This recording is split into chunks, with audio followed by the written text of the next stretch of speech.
I don't totally remember who you are, but why are you dead now? Welcome to Books and Banter, a podcast about books. I'm Janine, a library clerk. And I'm Jess, the branch admin. And we both work at the Winkler branch of South Central Regional Library. In this podcast, we talk about books with our own twist. We read the first half of the book and predict where it might be going, and then finish reading the book and discuss the second half. There will be snark, there will be spoilers, and depending on the book, there may be references to violence, sex, and other adult topics. So if that's not for you, stop listening now. All right, let's get into this week's book. Today we are diving into Iron Flame, the sequel to Fourth Wing by Rebecca Yarros. Everyone expected Violet Sorrengail to die during her first year at Basgiath War College, Violet included. But threshing was only the first impossible test meant to weed out the weak-willed, the unworthy, and the unlucky. Now the real training begins, and Violet's already wondering how she'll get through.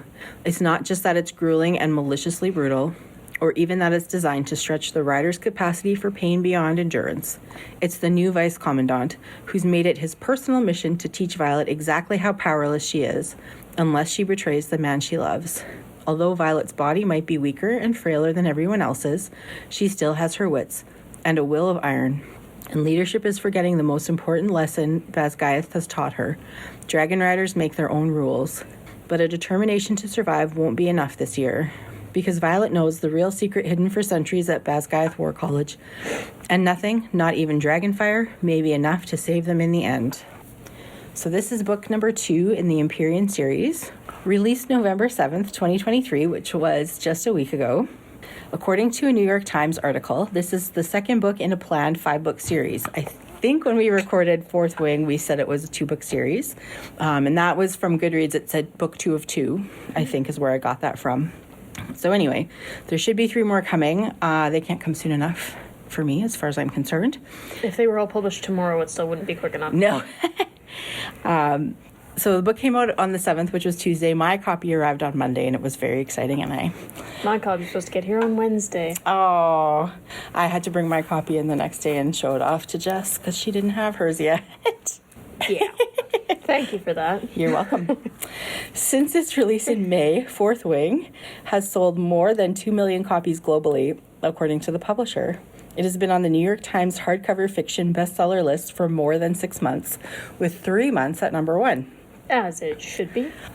And so this book is considered a new genre that I have never heard of before, romantasy, a hybrid of romance and fantasy, which I would think... it's just the average book. Also, like A Court of Thorns and Roses, I would also consider that romantasy. I don't think you've read those ones, but... they're on my list. Yeah, they're pretty good, they're too. audiobooks. I think half of them is audiobooks. But, you know, Sanderson. Yep. So, I know we just did Fourth Wing, so author info... we're going to go into what might be considered fun facts, but we'll talk about the author info. Rebecca Yarros has Ehlers-Danlos syndrome, a genetic connective tissue disorder. It can be difficult for her to stand or talk for more than an hour, which makes marathon signing sessions and fan events a challenge. Protagonist Violet Sorrengail has many of the afflictions she suffers from, like dizziness, brittle bones and joints that easily dislocate. Although Violet's condition is never named in the book. So I thought that was interesting. Yeah, because I was kind of looking for this one too, because I'm like, is there actually named the condition? Because she always just like weak joints, brittle bones. Mm-hmm. She never really specifies if there's a name to it. Yep. Rebecca Yarros knew so little about the publishing world that in 2011, when she wrote her first book, an urban fantasy, she bought Publishing for Dummies to figure out her next steps. She signed with an agent, but no publishers made an offer. Undeterred, she decided to write about a young woman in a military family. The result was her debut, Full Measures, a romance about a woman whose father is killed in Afghanistan. She sold it to Entangled, and it was published in 2014. So, there you go. Yeah. Let's get into it because, man, I had a hard time stopping yesterday when I was reading. Yes. Yeah. We finished part 1, which is slightly further than halfway, but it made more sense than stopping one chapter before it was the beginning of part 2. Very natural stopping point, yes. Actually. It kind of feels a little bit like it's 2 books in a way. Like, I was reading the last chapter, I'm like, well, this kind of finishes it off in some ways. Yeah. Like, it still leaves enough cliffhangers that I am definitely reading the second half. Well, absolutely. You couldn't stop me. But at the same time, it's not like, I don't know, there's some where it's like you kind of have to read the next chapter because it just leaves things. Yeah. So, But this, it's very much the end of part 1. And I mean, technically, it could be 2 books because we're over 300 pages in. Like, this book is over 600 pages. Just so you know, it's a hefty book. But it is so good. It is so good. Like, as I was going through, I checked the chapters every once in a while and go, yes, I still got lots left. And also, like, for me, while it's a really amazing book and I am loving it so much, it's not a fast read for me. Like, oftentimes I can read, like, pretty quickly. This one, I really like, there's so much information, and I think because of the weird names of some things, and I don't know, like, I feel like I just have to take my time with this book. I had more problems with names in this one, I found. Yeah. The professors, especially. Where I'm like, who are you again? Yeah. And also, like, I'm actually sort of happy that I listened to Fourth Wing instead of reading it, because now I know how to pronounce everything. I was going to say, I'm a little bit jealous in that regard, because I'm looking at this and going, what now? Like, Xaden's dragon, Sigale. I would not have looked at that word and known that it was supposed to be said Sigale. Seagull is about the closest I've gotten. Seagal? Yeah, as in Steven Seagal. Yeah, no, Sigale is how they said it in the audiobook. Okay. So, yeah, which I assume is the correct pronunciation. I would assume so. Yeah, so I was very, like, it was good to actually listen to know the pronunciations of things. That's the thing I find with fantasy books oftentimes. You listen to them, it's like, oh yeah, okay, cool, Kaladin, cool. And then you look at it and go, wait, that's spelled with a K? Yeah. Like, I know. Yeah, I know. I don't know why it is that characters and places in fantasy books always have to have weird, unpronounceable because names. nobody believes it if their name is John. I would believe it. It's John Smith over there. He's going to defend the world. Well, he's going to save everyone. Really? Because his name's John Smith. He doesn't seem capable. You don't have to call him John Smith, but Peter's no better. I didn't say George, forget it. He does the taxes. Okay, it's not what I was saying. It doesn't have to be like that, but it could be a little more easily pronounceable than Sigale. Yeah. And, like, in the Court of Thorns and Roses books, the main character's name is Fayre. Fayre. I think it's pronounced Feyre. Feyre? I think. That sounds I think right. that's what it Feyre. is. But Sounds very Nordic. I always want to read it as Fairy, Yeah. even though it's not. I'm pretty sure that's what her name is. It's been a while since I've read them, but yeah. I like things like that. I'm like, why can't you just write it so that I know how to say it? Because part of fantasy is replacing I's with Y's, E's with Y's, PH's with F's, and F's with PH's.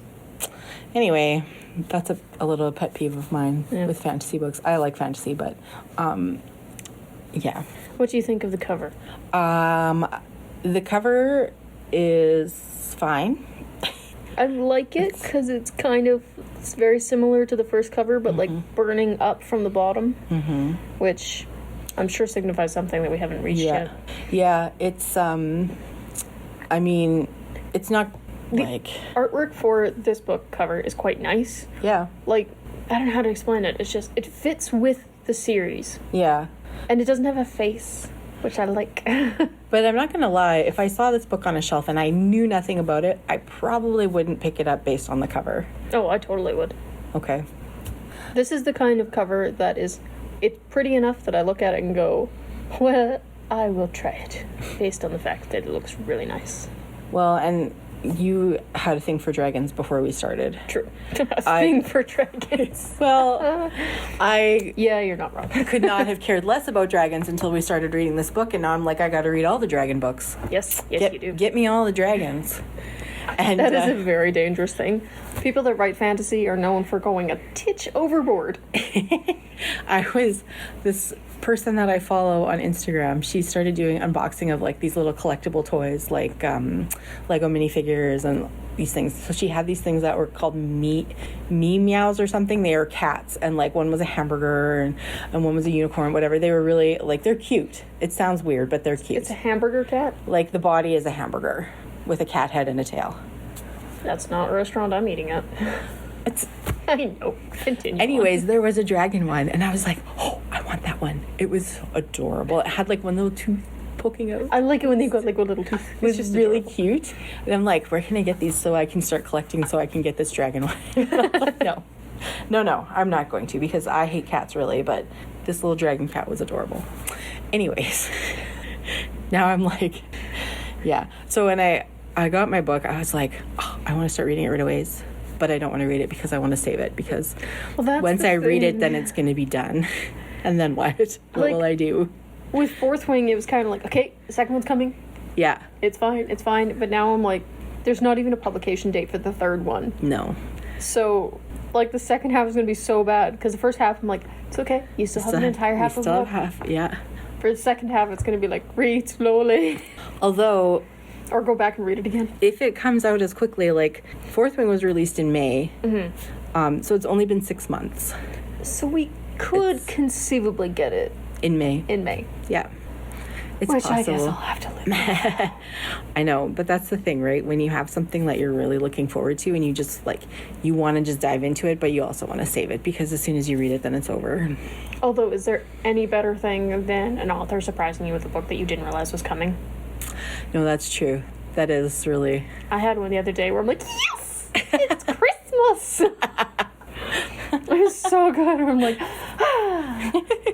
because originally the publication date for a different one was like February or something like that, which is like a year after the first book, where I'm like, come on. Well, that is usually how it goes. I know, but I'm impatient. See, that's the thing. I'm a horrible person because I'm like, I want all your books now, please. Yeah. But at the same time, take lots of time and write them properly because I don't want your book now if you're going to just rush through it and make it terrible. Yeah, that's also true. So take your time but give it to me now. Yeah, I know. And my book has black edged pages, which is really cool.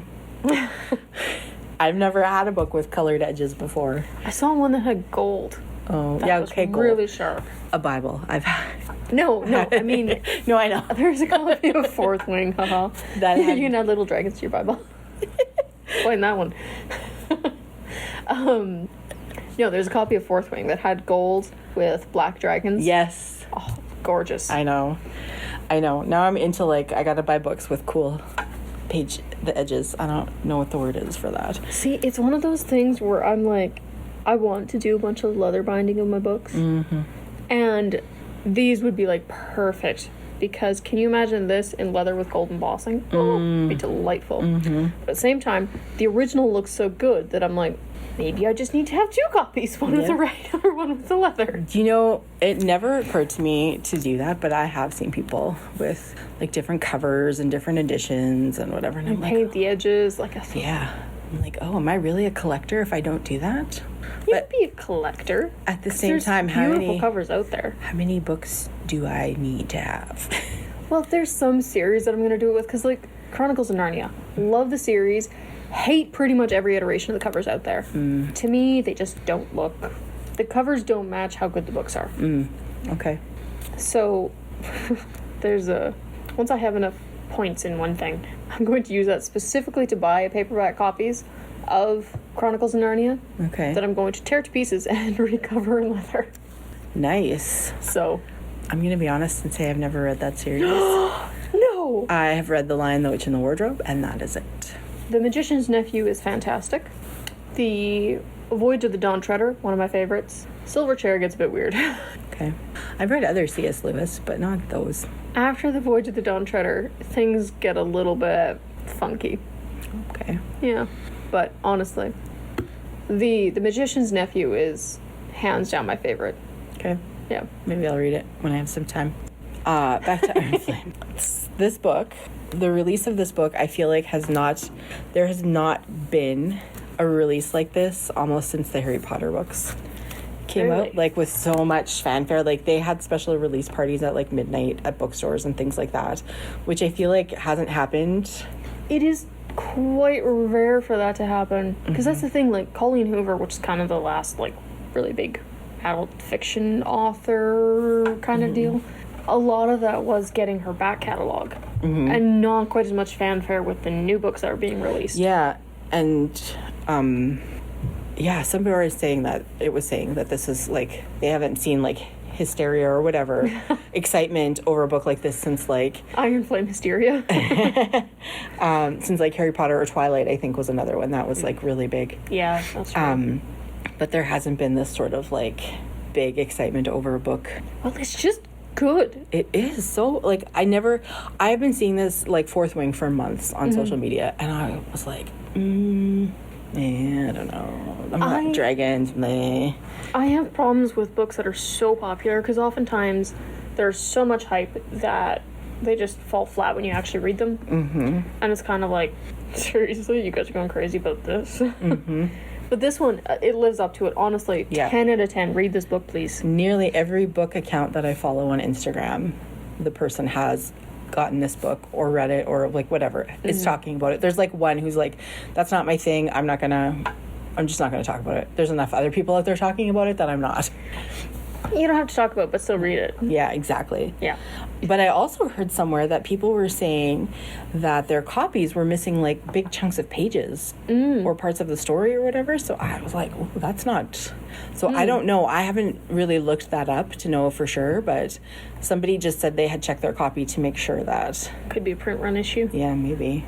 So anyway, there's been a lot of hype about this book. Yes. And so I think... So far, it lives up to the hype. I mean, we're 20 minutes in, and we haven't actually started talking about the actual story. We've just been fangirling. Completely. Basically. But yeah, it's, there's so many things I'm like, no, yes, no. Like, a lot of emotions when reading this book. Yeah, yeah. I mean, it starts off with, like, right after the second book. Mm-hmm. Which I'm glad. Yeah. Because... I'm glad they didn't skip a big chunk of time. Yeah. The other series that I'm working on right now skips 6 years, where I'm like, excuse me? No. Granted, the main character is a kid now, and he's adorable, so I'm kind of fine with it. Anywho, the fact they start right after, and, like, book 1 ended with, surprise, your brother's alive. Mm-hmm. And book 2 starts with, like, how dare you be alive and not tell me? Mm-hmm. So there's a lot more, like, dealing with it. But they do go back to the college. Yeah. Which I was kind of wondering if they would or not. I'm kind of glad that they did. Mm-hmm. Because she could be with her friends. I kind of feel like she had to. Yeah. Because she was not ready yet. Yeah. They trained for 4 years for a reason. 3 years? Yep. Third year? Yep. Yeah, you're right. Third year. They trained for 3 years for a reason. Yep. This is the Fourth Wing that's throwing me off. Yep. Just because she has 2 dragons and he's the most powerful doesn't mean she gets to skip out on a bunch of stuff. You don't just automatically, like, whoop, upload the knowledge. Mm-hmm. And if anything, she has more training to do because she's got 2 dragons that have to be trained with. Yep. Even though we don't really hear anything about... Andarna. I was going to say Andorra, but that's a small country. Well, she's in the deep sleep. I know she's in the deep sleep. But she's been in the deep sleep for the entire first half. I know. And I'm getting concerned about her. Everybody's concerned about her. It's to the point where I'm going, are you okay? I don't think she's going to die or anything, because... No, she's not going to die. Mm-hmm. They made too much hype about her being the first one to have 2 dragons, to have one die in their sleep. Like, that's very unbattle dragon-like. That's true, but... The fact that Terrence has a harness for her, they're adorable. If we've learned anything from these books is that sometimes good people die. I know. So I'm just, like, waiting for, like, I always am waiting for the other shoe to drop in this book, I feel like. Like, who's gonna... Neva? The one that just... She said, oh, hi, I'm Violet, just as a joke, and just got her neck snapped. I know. Or I'm like... That was shocking. Give me a little warning. Nadine. There we go. Yes. I thought I had a problem with the names in this book. Because they're weird names. I'm like, I don't totally remember who you are, but why are you dead now? I know. That was shocking. Like, just... I know. The amount of assassination attempts. Assassination. Assassination and sanitation. Kill, but be clean. Sorry. We've all had too much caffeine, I feel like. Yeah, there's been a lot of... Sorry, I'm going to go back to that for a second. Gilligan's Island, there's like a crazy, like, mad professor or something at some point, and he's, be neat, Be sweet, be petite, but be fast and speedy. So that's just now what's in my head with kill but be clean. Anywho, you were saying. No, the assassination attempts, there's a lot. Mm-hmm. Somebody of the higher-ups obviously knew what happened when they were... Well, yeah, Dane's dad. Yeah. No, but, like, I just, like, they're trying to pick them off one by one. Yeah, they're being very obvious about it. Yeah, they're not. And, like, the fact that, like, Violet, towards the end of the first half, is getting tortured. And her mom claims to not know about it. And I just wonder, like, is that actually true? I don't believe that her mom didn't know that Violet was going to be tortured, because that's literally part of their curriculum. But there is some plausibility in her mom not knowing how far he was going to take it. But this torture had nothing to do with that course. Yeah, I know. So... But still, it is part of the curriculum, so there's every possibility her mom... She's a bit of an absent parent. Like, so it's quite plausible that she didn't know that. But I think this was not the sanctioned torture. Happening on the sly, anyways. Yeah. And that guy, the vice commandant. That guy... wasn't... Just being incinerated, it's not enough. Little pieces first, and then incineration. Yeah. Yeah. Kebabbed. Yes. Yeah, he clearly had it in for Violet. Total creep. Yeah. And his dragon can go too. All the other dragons I like. Yeah. I think their dragony nature is incineration, just part of the deal. Mm-hmm. That dragon, he can go away now. Yeah. That guy is such a creep. Took out like half the third years. Yeah. Or half the third wing. Third wing. Yeah. Like just I know. Mm-hmm. I know. For no particular reason. No. At all. No. It was ridiculous. And I mean, I don't like Harry Potter. That's well known. But who's the pink lady in Harry Potter? The pink lady? I think it's like the fourth one or something. The teacher? Yeah. Where is daughter number one when you need her? Yeah. She would know. Anywho, the commandant reminds me very much of her. Mm-hmm. Like... Yes. To a slightly disturbing degree. Mm-hmm. I'm like half expecting him to be in pink cat pictures. But... Yeah. I know. No, he is creep. Yep. And like, are war colleges always this harsh on their students? I'm not going to say anything about the actual war colleges that are available currently to actual humans on Earth. But yes. I don't know anything about war colleges. Well, at one point, Violet said that, like, this is nothing compared to actually being in the field. Yeah. And that's true. That is why they are this harsh, because they are training them for the eventuality of your friends will die, everybody you know will die, here's how you not die. Yeah. And here's how, if you get caught and tortured, like the torture thing, where I'm like, yeah, a bit harsh. Like, not her final torture, but the other torture. Mm-hmm. Honestly, I thought it was going to be way worse. Like, I'm like, oh, you didn't feed them for a bit and you punched them a couple of times? I can think of better tortures than that in 5 minutes. We haven't bought out thumb screws, bamboo shoots, flames. Come on. Yes, but that was their first time. Yeah, but, like, that was easy. I could resist that torture, and I have no training. Like, hit me a couple of times and don't give me water for 12 hours. I'll be fine. I would not be fine without water for 12 hours. I'd be thirsty and I'd be crabby, but I wouldn't be telling you my secrets. Like, I don't have any secrets that are worth telling. I didn't say I had any either. But you still wouldn't get anything out of me. Yeah, I was sad that Nolan was a part of her torture. Sad but not surprised. Yeah, I know, but... I kind of figured for a while. And how did they bring Jack Barlow back to life, and why can't they bring Liam back to life? That was my first question, where I'm like, we get Jack but not Liam? I know. And who here doesn't trust Jack Barlow? Me. Yeah. I think we can all agree, all two of us, that he's... seems to have come back different. Yeah, no, we don't trust him. But that doesn't mean I trust him.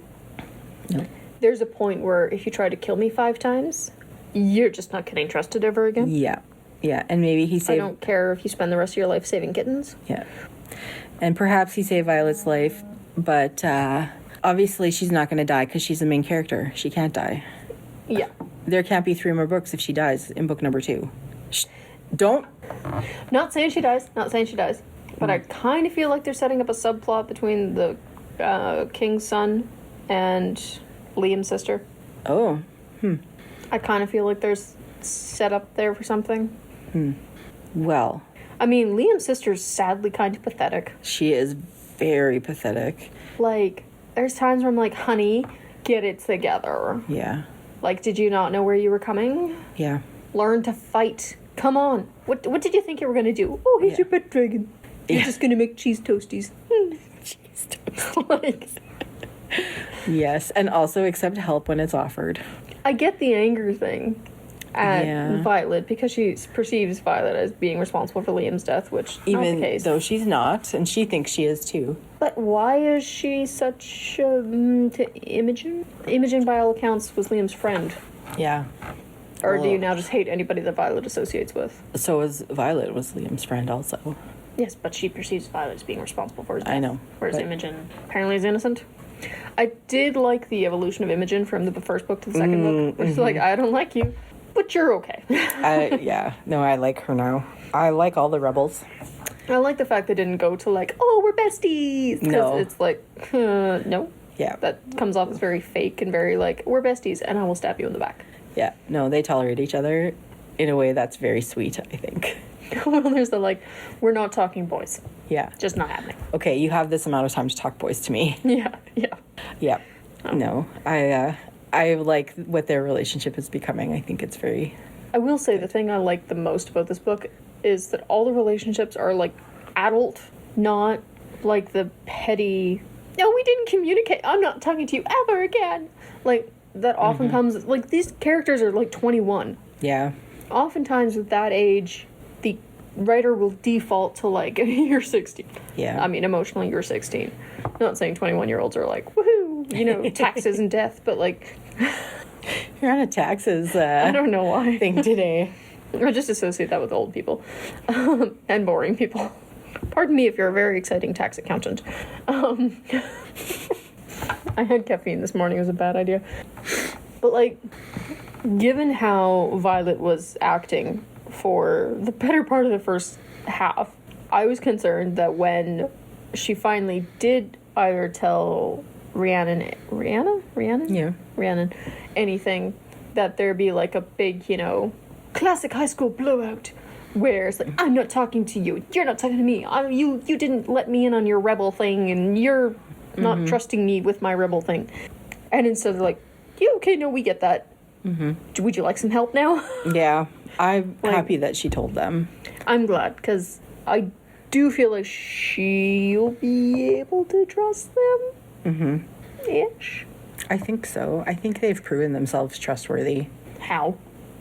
Well, they've all stuck together. They back each other up. Yeah, but they haven't been in combat yet. And their torture was pathetic. So, Okay, so that's... Yeah, but they've lost people that they've cared about, and they've been through some things. yeah. Currently, I trust the rebels more than I trust them. Okay. I see Because that. they haven't had a proper test of loyalty yet. I like them. I think they're all cool. But at this point, they're at about 80. They're not at 100% yet. Okay. So, I have trust issues. I have a scale on my trust issues. I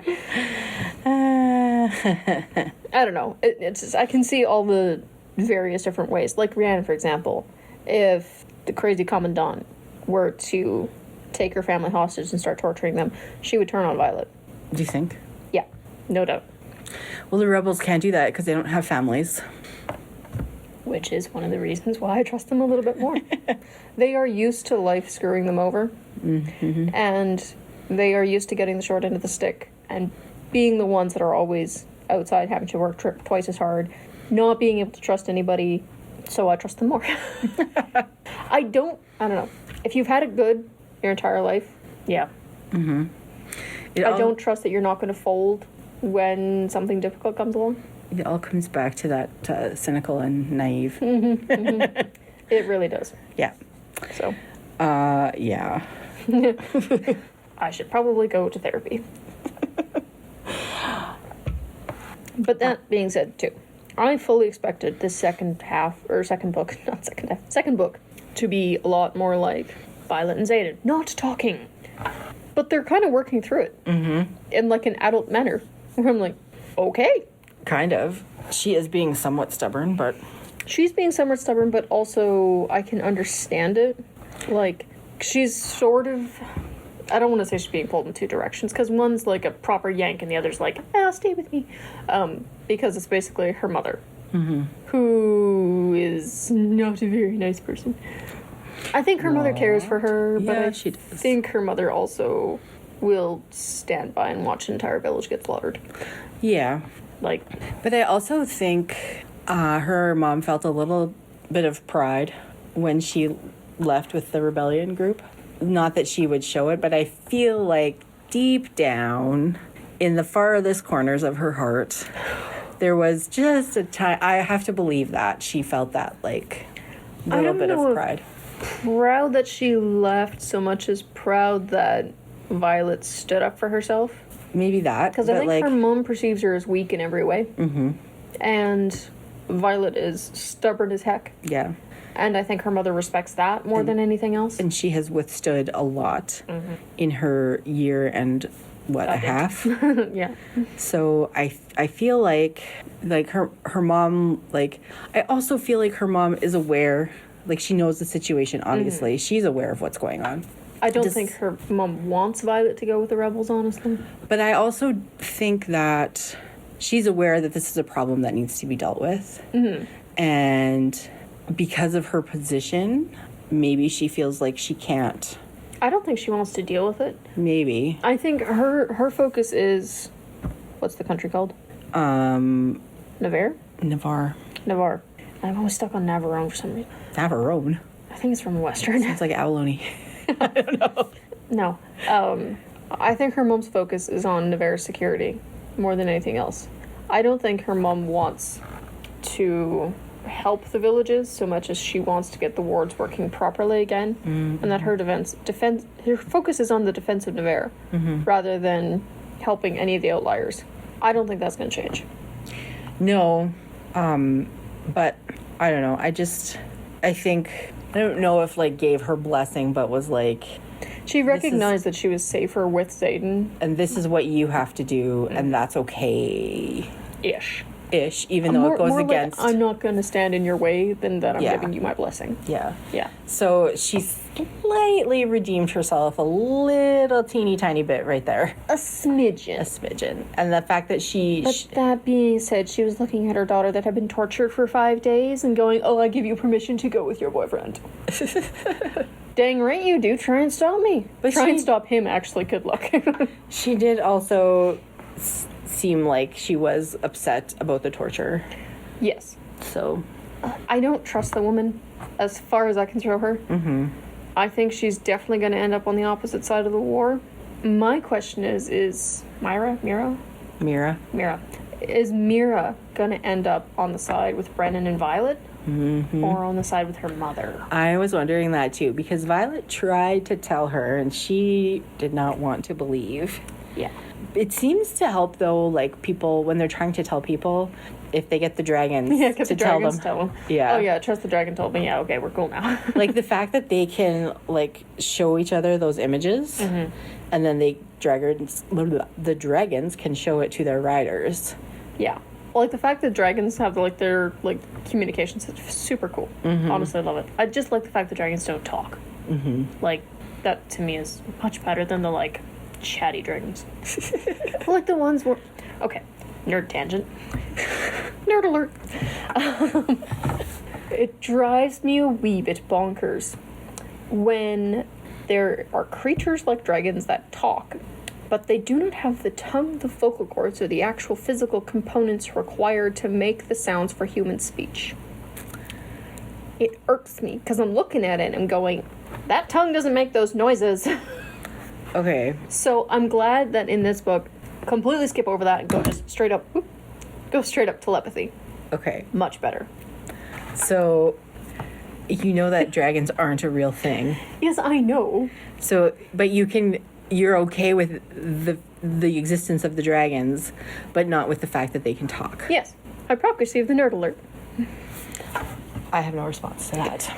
The reality is that in order to make human speech, for lack of a better term, there are certain movements required. Mm-hmm. So unless you're going to like speak through magic, where like a thought projection that becomes noise, there needs to be something physical that happens. Unless they got like a speaker in the neck. All the dragons follow Bluetooth speakers. Actually, I'd be there for that. That'd be kind of hilarious. Yeah, sorry. Nobody can see the hand signals that I'm doing.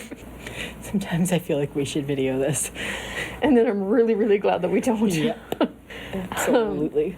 Anyway, okay. I'm glad they didn't go with like the Disney creature that talks kind of, because I kind of feel like it invalidates in some ways like the power of the dragon, and I like the fact that the dragon, the rider can talk to their dragon and nobody else can listen in. Like the bond is very private and very none of your business. I'm not disagreeing with any of that, but to be okay with the existence of dragons but not okay with the fact that they can talk, just welcome to nerds. Yeah, I know. This is nerd. We are like, a weird people. I have no response to that. That's probably safer. To bring down the wrath of the nerd community. Yeah, no. It's an argument I cannot win. That is true. So anyways. You said at one point that this had been optioned for a movie or a TV series or something? Yes, it has. Fourth Wing has been optioned for a TV series. On the one hand, yay! On the other hand, don't ruin it. On the other hand... Rebecca Yarros is going to be involved. Good. Yeah. I believe I've already approved certain characters for casting. That's hilarious. Anywho, it'd be great. I have questions about how they're going to do the telepathic communication. Mm-hmm. Because at one point, Violet and Zayden were having an argument and they were just standing there like staring at each other, and everybody else is like, what are they doing? Yeah. I think they're fighting. Okay. Should we leave now? Yes. So having, like, it works in a book, but translating that into an actual, like, video medium would be a challenge. I'm sure they'll figure out a way. They have to figure out a way. But it can oftentimes be a little bit cringy. Have you seen Chaos Walking? No. Basically all the men's thoughts women can hear. Okay. Chaos. That's the name. It was an interesting concept. Execution was a titch lacking. Like what women want. When Mel Gibson can hear what all the women are thinking. Sort of. Yeah. Except for it's every man. So if there's a crowd of them, boy, is it noisy. Well, it's the same thing with him. It's every woman. Yeah. But they're on an alien planet. And the men kill all the women because they can't hear what the women think. So they don't trust them. Yeah. It's okay. Like I said, interesting concept, terrible execution. I wouldn't say I'm a sucker for romance. Sometimes romance novels are ick for me. I'm finding it very interesting that in the first book he was like, do not fall in love with me. In the second book he's like, please fall in love with me. Yes, please tell me you love me. I'm going to write you letters and do all these things and prove myself to you. And I'm just like... But that's the thing, he's putting the work in. He's not actually just saying like, well, love me or don't, it's your choice. Yeah. Like... He's proving himself. They're both working on their relationship, which is something I find you often don't see in romance books. Or any books. There's so much miscommunication and nobody wants to talk about it. And that's the thing that gets me about romance books is like, we're going to miscommunicate and then we're going to not talk about it. And then in the end, everything's going to be fine. That's the thing. I find a lot of romance books or books that have romance in them, which is most books, the characters are either going through something that when they go back to the real world and, you know, life, taxes, and death, drinking game on the taxes, there's the feeling that they're not actually going to stick it out because they met each other in such a, like, tumultuous time that it's just all going to fizzle when you get to, like, oh, nobody's shooting at me, okay, bye. Yeah. Or vice versa, where it's like, oh, happiness and light, we met at a bakery, we had cupcakes. And yeah, what about when death comes? Well, we ran out of cupcakes, so bye. Like, there's some very like cupcakey relationships. That's the thing now. Yeah, no, I don't disagree. Whereas this one, it kind of feels like they're willing to put the work in, so it's not as like, it doesn't come off as toxic and as dysfunctional as a lot of the other ones. Yeah. Not saying they're perfect. There's no couple that's perfect out there, but and I mean, let's be honest, he effed up in the first book. Majorly. But I can understand it from his point as well. Oh, absolutely. Because she's already getting people trying to kill her at every turn. Exactly. Why would he then add more information? Especially, he knows who Dane is and what his power is. He knows that Violet doesn't believe him. I'm not going to say doesn't believe him about Dane, but is still willing to give Dane a chance. Because there's history there. Because there's history, and she can't stop seeing a little boy that climbed trees. Yep. I get that. So I understand why he wouldn't. Because why would he risk an entire nation, an entire people, and their possible deaths because of her? Yeah. No, I know. They're not at that stage yet. No, but, like, she got into a situation that she should maybe not have been in. But was better that she was, because she really saved the day. Yeah. So...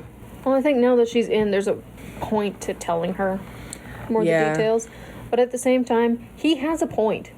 She has to learn to live with the fact that he has secrets. Yeah. If you can agree that I will not keep secrets that will cause harm to you or alter your decision making, just accept the fact that I have secrets. It's no different than if your wife or husband is a police officer. Right. I'm assuming you can't tell me everything. In fact, please don't tell me everything. Yeah. Because that's just the reality that you live in. Like, you don't go home and tell your husband, oh, guess what? You know, like, every job is going to have elements of it that you cannot share with your significant other. You need to live with that. Yep. And I think she's getting to the point now where she gets that. Yep. They're working on it. Yep. Much healthier than a lot of the ones that I've seen. Yeah. Definitely much healthier than Verity. I'm convinced there's a second book where they just kill everybody. And then there's just one turtle walking off into the sunset. That's a bad tap. I am a little bit surprised at how, like, I didn't think the battle was going to come in this book. Yeah. Because there's 3 more books to go. What's going to happen? Well, there's the battle, the vanquish, and graduation. I did find it a little bit hilarious how they're like, yeah, the graduation's kind of like, just here's your assignments, bye-bye. It's very anticlimactic. And they have like a week between classes, because that's the thing too, I was wondering with the first book. So you finish your first year. Do you have summer holidays? Because it doesn't really seem like the type where it's like, go home, play with your dragon, bye, go swimming, and then come back in fall. It's not really that type of thing. So I was quite curious to see how the transition worked. They just stay there. Yeah, they basically got a week off to change rooms around. So I like that better than Harry Potter. Okay, we get it. You don't like Harry Potter. Anyway, I don't know if it's going to be... Maybe the battle's not going to be resolved. Well, they had a battle in the last one already. Yeah. But... So what are they going to do in the second half of this book? My question is... First half of the book ended up with dragons coming to... Arisha. And it sounded like they were led by Mira. I don't know. That's the thing. It wasn't super clear. So I'm super curious now. Because... Where did you get that from? I need to check and see if I'm actually right here. Okay, yeah, I read that wrong. Hang on. Because he means to ask his sister Violet. Yeah, I know. I was thinking Mira. I'm wrong. But that's my question. Like, in the second half, is Mira going to join them? Is she not? And when they sent out the mental telegram thing, showing what happened in village I can't pronounce in the last book, the incident, they showed that to the dragons at the school. Was that like a dragon-wide communique? Was that just the ones at the college? Oh, yeah, that's a good question. I just assume that all the dragons are at the college. Because... But they're not. No, they're not. It's kind of the point of the college. Yeah. So, are they... Did they send it dragon-wide? And there's a bunch of dragons that are like, yeah, see you front lines. We're going to go over here now and fight a battle. Like, yeah, I don't know. That's a good question. My question. My feeling on Mira is that she's going to stay on the side of the mother, at least at first. At least at first, I think. But I think it might be anger towards Brennan for not telling her that, hey, I'm alive. Resin, there we go. Yeah, because I kept reading it as resin. But I'm also, like, Dane has made a flip. And I'm not sure that we fully trust him yet either. No. The guy reads minds. I never trust him. But you don't think that because of what he saw that he... No. Really? No. Okay. No. I think he is not ready to put down the rule book yet. I think he's going to stick with his father general. And I think he regrets what happened to Violet. I think he is not willing to participate in what happened to Violet. He came in what day of the torture? 5, I think. Was it 5? I think so. It was the last day. We don't know what happened after he left. Did he tell anyone? Is that why her friend tried to mount a rescue? Like, I don't trust that guy as far as I can throw him. Ouch. What do you mean after he left? He only came in on the last day. Yeah, but he left. Did he not leave the torture? He left with them. Because then Zayden showed up. Did Zayden show up right away? She showed him her memories of what happened at Ressin. And then he attacked... He didn't actually get out at all, did he? He attacked Varish. Right. Varnish? Varnish. I'm going to call him Varnish. I'd like to. I could think of other names for him that are not appropriate to say in this context. Yeah, no, safe for work. No, you're right. I thought he left and then came back. No, he didn't. When they were being tortured as a group, he came there and then he refused to read her mind. That's what I'm thinking. Yeah. That's what I'm thinking. But that's the thing. He hasn't proved himself in any way, other than that he doesn't want to see one of his friends get tortured, which is a pretty low bar, because I don't want to see a random stranger get tortured either. But he did knife Varish. You don't think that? My grandma would knife Varish. But he also, your grandma would knife Varish. He also... Good thing is my grandma doesn't listen to the podcast. was trying to convince the other cadets to join them. Yeah, I don't trust him. I'm not saying I trust him. I just... He's going to be pulled in 2 different directions. Yeah. What little remains of his loyalty to Violet and his father, the general, who's going to order him to do things. I don't trust that he has a strength of will and character to not fold like a house of cards on a windy day. I guess that remains to be seen, right? I don't know. Yeah. I don't know what to tell you. In some ways, I trust Jack more than Dane. He was at least upfront and honest with what he was doing. Yeah. Dane wasn't. That's true. And Jack has now the opportunity to live again and has something to live for. Dane's a little rich boy. Yeah. Who thinks he's entitled to things. And there's nothing I hate more than a liar. Yeah. I dislike people who lie. Like... Makes me so angry. He's... Like I said, I don't trust him. I trust 2 people in this book, exactly. That's... Violet and Zayd? Yeah, pretty much. That's it? Literally. Wow. You do have trust issues, don't you? Yeah. Thing is, everybody has something that can be used to break them. Yeah. That's the reality of it. And... that's just it. I don't even know how to respond to that. Sorry. No, that's... Cynical strikes again. Naïve has no comment. Do you have any predictions for the second half? I honestly have no idea what's going to happen in the second half. I hope in... Not Andorra. Andarna. Andarna. I hope she wakes up. I suspect she's going to be super strong.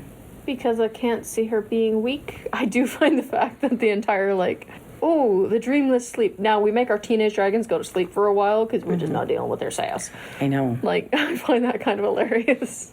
But I was also like, can I have a dreamless sleep for a while? Oh, it sounded so relaxing. I know, right? Sleep for 2 months. Sign me up. Yeah. Sounds delightful.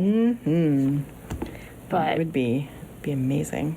I am curious if they're going to have to do something to get her to wake up. I'm assuming they will. But I'm curious about the whole, how do dragons dragon? How do dragons dragon? Yes. How much dragon could a dragon... Dragon? If a dragon could dragon dragons? Yeah. Yeah. If a dragon could drag dragons. Well, their eggshells are metal, which is just fascinating to me. I know. How do they get out of there? Melt. Cutting torch.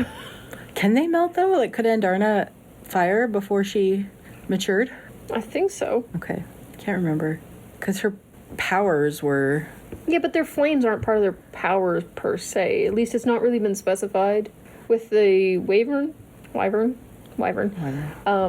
It has been specified. You have your blue flame and your green flame ones.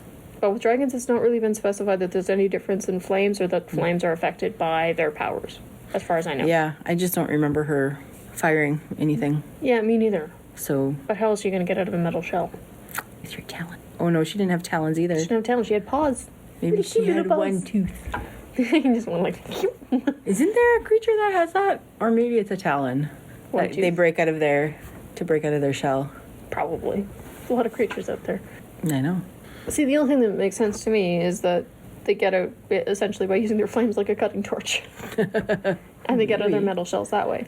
But, like, there's hatching grounds that are, like, thermal heated thing. Like, it's just, I'm curious. I want to go on a tour of this dragon land. If only. Like, I know. And, like, I want to go to Basgiath War College, but I don't. do you think you can get across the parapet? No.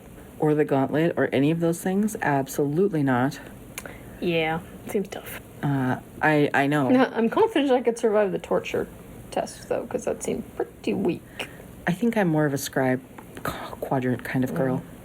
I want a dragon. I think I got a good dragon riders. But, I like Terran. Honestly, he's so cool. yeah. Tell him that I will swallow him, and I will let him digest in my stomach, alive! And I will spit him out and burn him. I'm not telling him any of that. I know. He's so, It's probably a good thing that they can't actually talk. he's so curmudgeonly. I love it. Like, I want him as a dragon. Yeah. He seems fun. And you know that he really cares for Violet. Well, he's wearing a saddle for her. Yeah. Like- No, I know. He, like, there's a definite bond there for sure, obviously. But, like, he cares for her, but he, like, hates everybody else. Even Zane is like, I tolerate you. Yeah. Be thankful. And he still calls him wing leader, even though he's a lieutenant now. I did like the fact that he stepped in with the whole commandant overstepping and being annoyed that Andarna wasn't showing up to flight practice. Yeah. And just like, oh, we're not doing this. Yeah. Just no. I will kill your dragon. You either stop or he did. Yep. He's Like- still trying to kill the dragon. He's still trying to kill the dragon, which, valid. That guy's skeevy as heck. Yep. So, did we have predictions for the second half? Did we do that already? Well, you asked me, and I said I didn't know. And then I started yapping again. And then we went off on a tangent, so... I mean, I think they're going to be definitely training for battle. I expect there's going to be a battle at the end, minimum. I don't know that there's going to be the start of the war yet. I'm curious what happens with that book.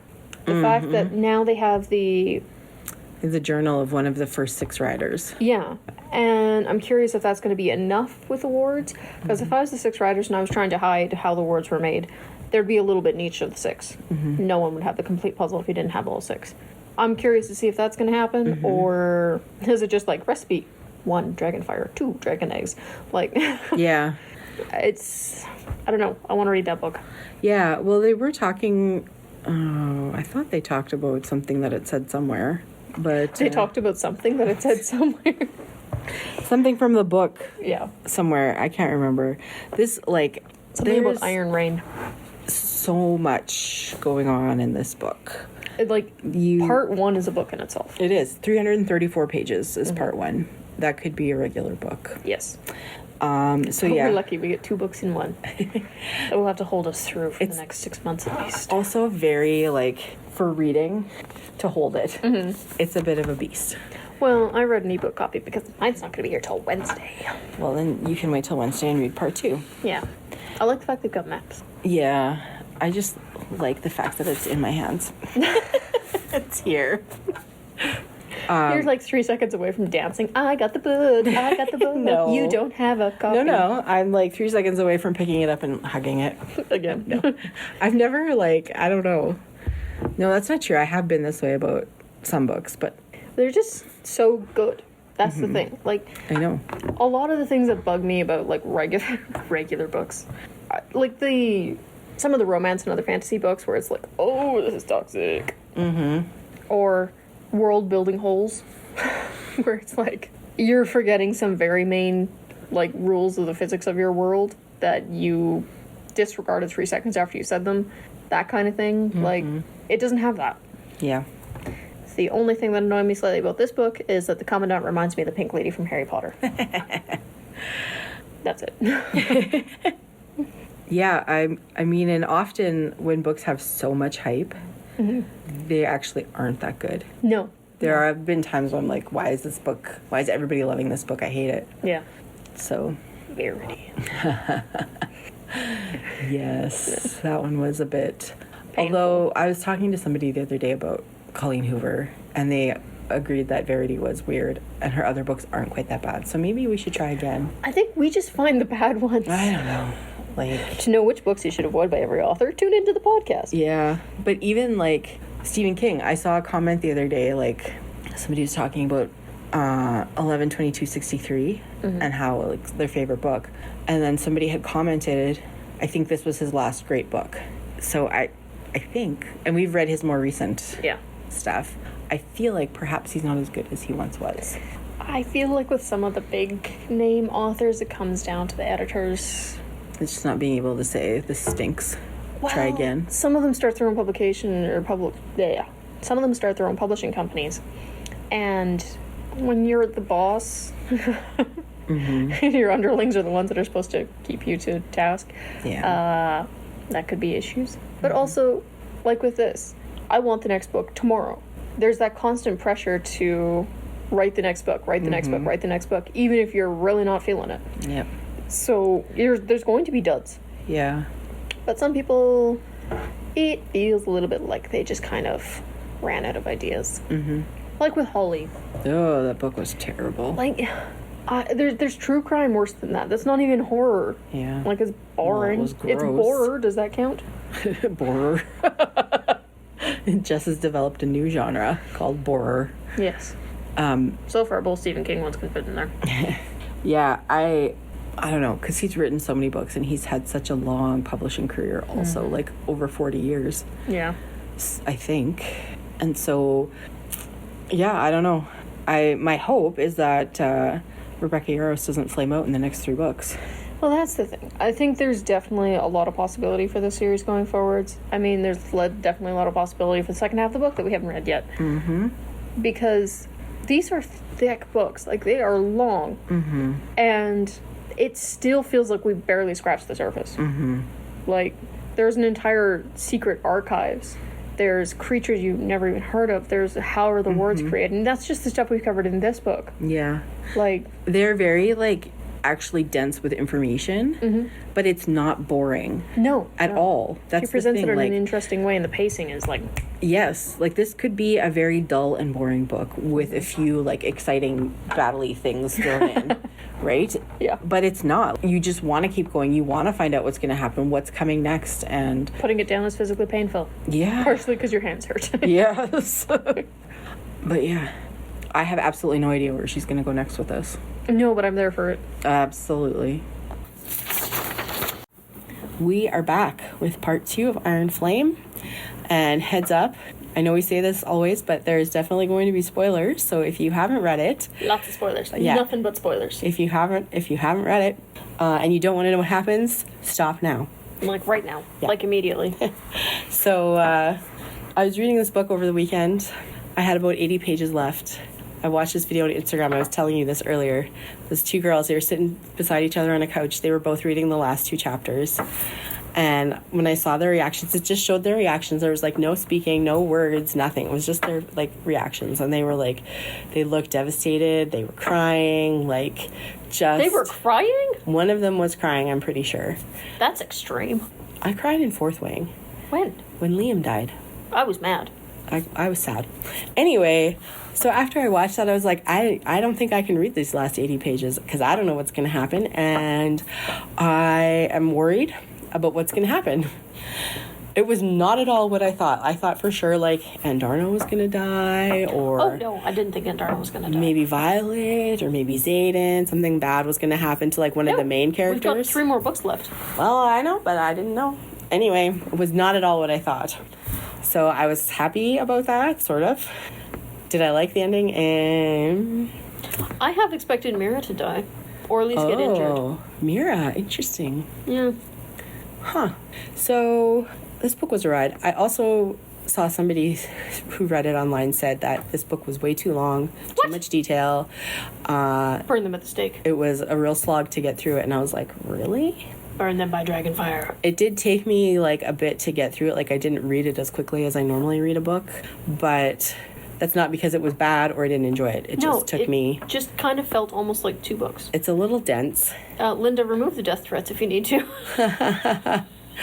And also, like, the book itself, when you're looking at the physical book, it doesn't look like a huge book, but it is over 600 pages. Yeah. Which could be like 2 books, really. Like... But It's long. I mean, we read part 1 and then we read part 2, so it kind of was a natural separation. Yeah. So But it sort of feels like 2 books a little bit, but at the same time, it was not too long. You could have tripled the length, and I still would be annoyed that it ended.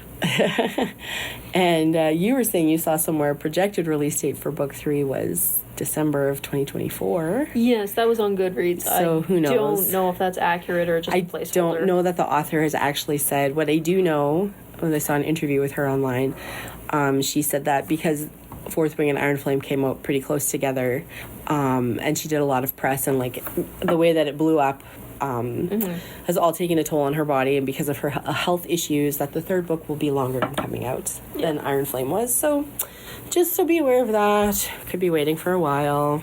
Unfortunately. Sadly. On the bright side, if it is December 1st, Christmas presents. Excellent Christmas present idea, yes. So I really like it. Me too. Like, I'm glad Andarna woke up.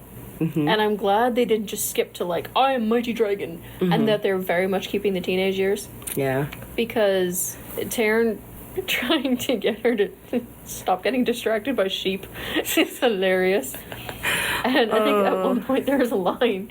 Andarna was in her argumentative teenage phase. And if Taryn said that the grass was green, and Darna would smear sheep over it so that it was red. Just to prove a point. Man, I love those dragons so much. Oh, they're so fantastic. They are the best. I want a dragon when I grow up. Also, if you know of any other good dragon books, please let us know, because I am all about the dragons now. Jess is laughing at me.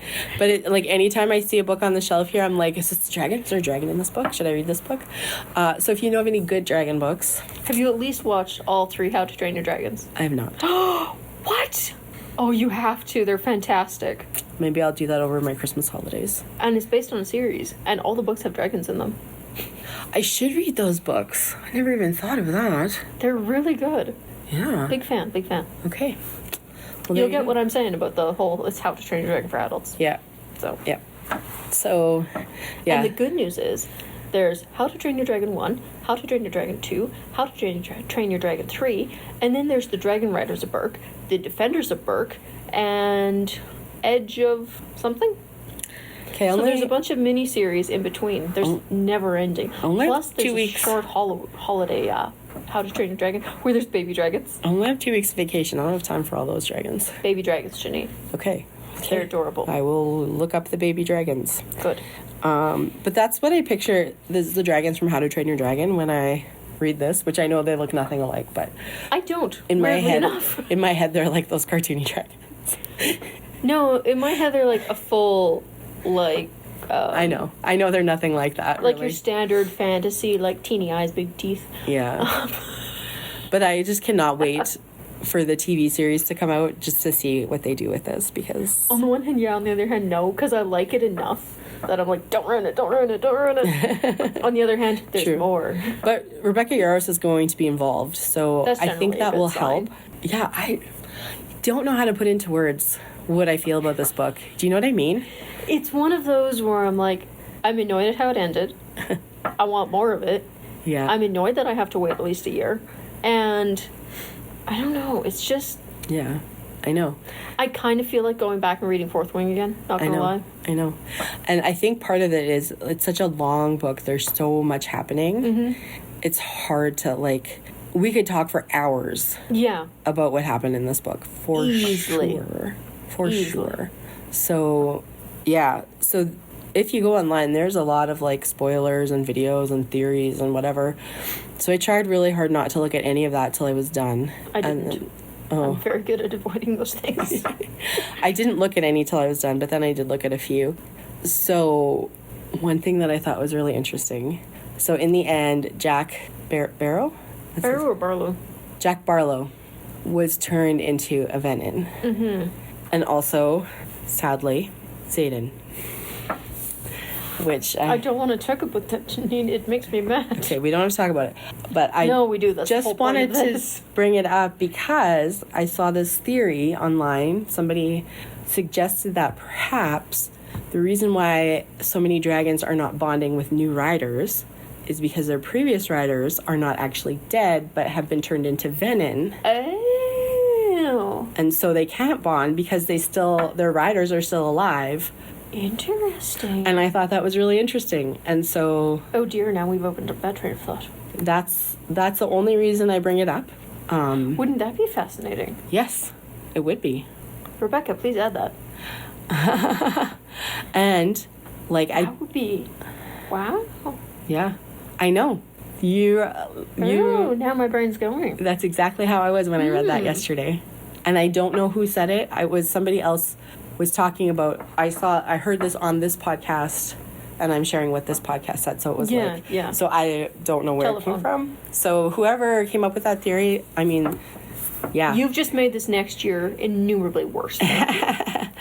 But I just thought that was really interesting because when Jack was there, his dragon was still with him. Yeah. And he was actually controlling his dragon. Mm-hmm. So it actually makes a lot of sense that could be what's happening. My question is, wouldn't the other dragons know? And if they did know... How would they know? Well, dragons can communicate with each other. Yeah, but they don't have to. They don't have to. So maybe they're not. But given the amount of years this has been going on, I would assume one of them let it slip. But then again, the dragons also don't tell their riders everything, so the dragons might know and then just go, yeah, this is an informational need-to-know basis. I need to know and you don't. Yep. Exactly. So, it's very possible that could be what happens. I mean, it doesn't necessarily mean it, but... Yeah. Interesting. Yeah. The thing that also got me, slight change of topic, that I'm kind of kicking myself for not realizing, is the fact that Xaden has 2 powers. How would you have realized that?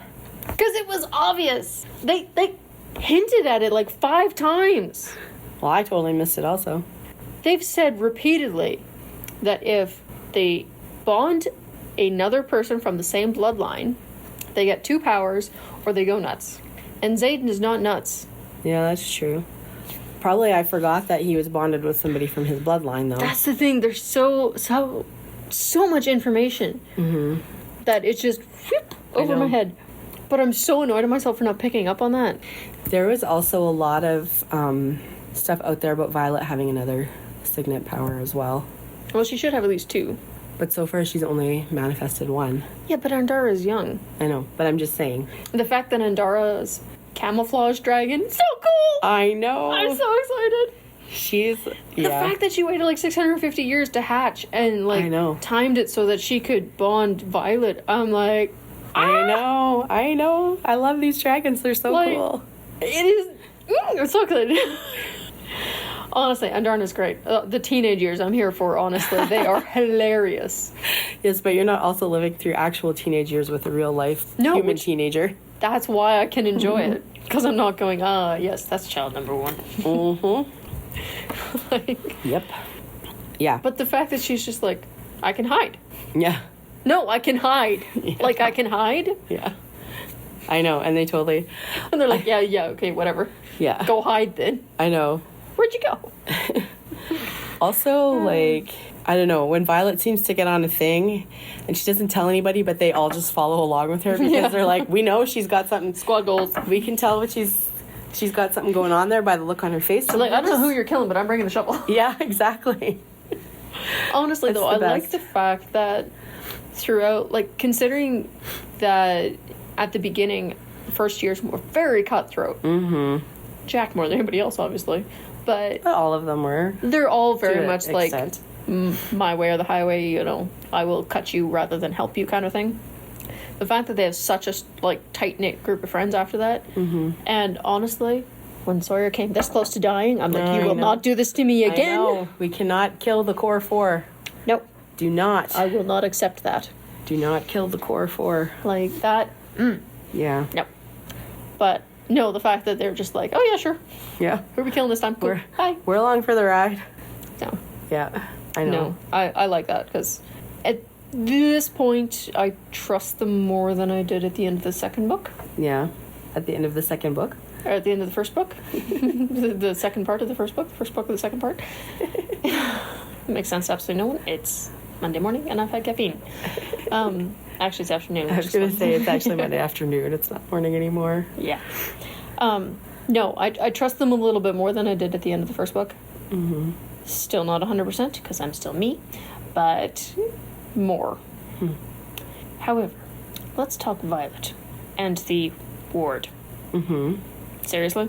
So that blood on hands is gonna work? I don't know. They said that and they did that. I'm like, oh really? You thought that was gonna work? That's adorable. Clearly it wasn't gonna work. If it was that simple, we'd have had them all up. Come on.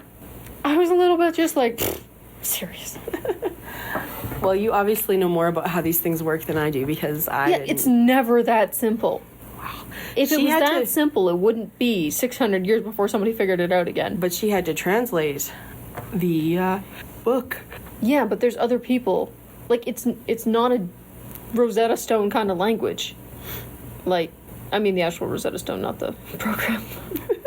It's not where it's like, oh, we've only recently discovered this tablet that allows us to translate. No, this is a language that's still known and spoken in the last 600 years by various multiple people. Like, I don't know what to tell you. I would assume that given the fact they had the texts in a library, yes, it was in the king's special room, which, yeah, I want one. You have one, it's called your office. No, I want my secret library. No. That's guarded and hidden and, has one of those spinny wall things where you turn around in and show up on the other end. That would be so cool. And that's the only way to get into my office. So every time somebody has to ask me a question, it's very dramatic. Like, good evening, Mr. Bond. I'd also have to get a cat, because obviously. Well, then I could never come in your office. My plan is working, Mr. Bond. Sorry. Ouch. No, because, like, this is not a text they found, like, in a cave somewhere. They've had it. They've had people that can read it. They've had people that have tried to translate. I have to assume that they've tested it. Because why would you not? Why would they need to, though? Because they thought everything was warded already. Increase territory. Why would you not increase territory? I think, though, like, where it was hidden in the king's special room, and, like, that area was all warded, right? So they probably thought they were fine. We don't need to know how to do this. Nah. Why not? Because the chief aims of most kingdoms, especially if you have dragons, is to increase territory. Look at it. Yeah, you have your ward stone that protects, I think it's 3 to 4 hours out from its location.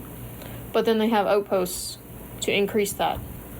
If you're going to go through the effort of having outposts to increase your locations and landmass, if you have the ability to make ward stones, why would you not? Why would you not then at each of those outposts have a ward stone that then extends your territory and is more defensible? Because the outposts fall, I don't want to say on a regular basis, they are more vulnerable to attack. Right. Than the actual ward stone itself. My general feeling, though, is that at this point, the head guys and girls, know what's out there, and they're trying to protect themselves. Yeah. Right? And so they're like, we're behind the wards. We don't need... Have a spare ward stone. Well, I'm just saying. See, I'm... They're probably thinking, we're safe, we have what we need. We don't, like, why... My assumption is that if it wasn't this kingdom and these current rulers, it would be the people that before them, that somebody will have tested that, and that having the most 6 powerful riders cut their hands and put it on a stone is pretty basic. Like, it's kind of like the second thing I'd try. First thing I'd try is turn it off and turn it back on again. Can't turn off a stone. I don't know, Jack did it. But also, she's only a second-year cadet. You have to keep in mind the character. She is smart, but she's not, like... I do like the fact she's still figuring stuff out. And the fact that she didn't figure it out all by herself. It took Dane and... Jacinia? Keep thinking Yasna, but that's wrong. Wrong series. Sorry, momentary aside. I was trying to think if Stormlight Archives has any dragons in it, and they don't. They've got Chasm Fiends. Those are cool. You'd enjoy it. They go on forever. Sorry, caffeine is... Squirrel. Horrible thing. Nope, we're not going down that bunny track. Anyway, I do like the fact that she didn't do it all by herself. It wasn't like the Harry Potter syndrome. I know Harry Potter doesn't do it all by himself, but it's like, the child that will save us, you know, we adults couldn't possibly fight him. He doesn't have a nose. How hard could he be? Because he's creepy AF. So? He looks gross. I wouldn't want to look at him either. If your arch nemesis is a child, you're kind of sad. You know. Anyway, we're not Yes. talking Harry Potter. My arch nemesis is a child and she's 6. No, I'm just kidding. No, that's just your child. She lives in my house. No, I'm just kidding. She's great. And I do like the fact, that they didn't get it 100%. Mm-hmm. And the Like, fact not everything works out perfectly the first time. yeah, it wasn't that, like, manifest destiny kind of nonsense, because that stuff is aggravating. This is definitely not a happily ever after type of book. No, if it was, he wouldn't be a Venom. I mean, he could still not be a Venom and it still wouldn't be happily ever after.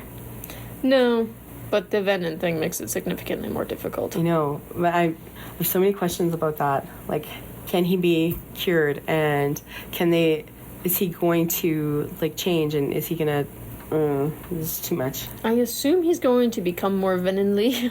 Venomly. Like, well, how's that gonna affect their relationship? Well, I'm assuming it's going to be difficult. My question is, Venom control the Wyvern? Yeah. Can Venom control other Venom? Is he now open to manipulation? Oh, I don't know. Because it seemed like there might be the possibility.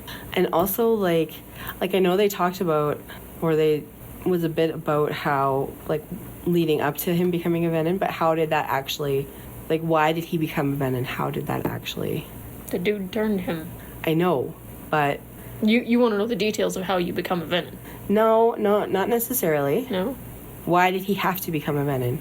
Because if you see your greatest foe and you have the opportunity to turn him into a Venom, why wouldn't you? Why couldn't he have just killed him? Why didn't he kill the Venom? Because there's more power in turning him? Spies, Janine, spies. No, but why didn't Xaden kill the Venom? Oh, he was giving it his best. But then the Venom also said to him something about turning for true love. Mm-hmm. So, like, was it a choice that he did that to save Violet? The way I read it was, the Venom had him dead to rights. Basically, Xaden had the option of he dies, and therefore Violet dies, or he lets the Venom turn him, and Violet doesn't die. Because you gotta remember, they're linked. Mm-hmm. So if Xaden dies, Violet dies. So, I mean, at one point, Violet felt like he was quite close to death. So... But was Sigale not with Xaden, and couldn't Sigale have chomped the Venom? I don't think she was there at the time. Was she not there? I don't think so. Okay. I don't remember her being there. I just felt like that part, like... We could use more details. Maybe an entire another book. Yeah, another book would be good. Part 3. Rebecca Yarros. Let's, Up to it.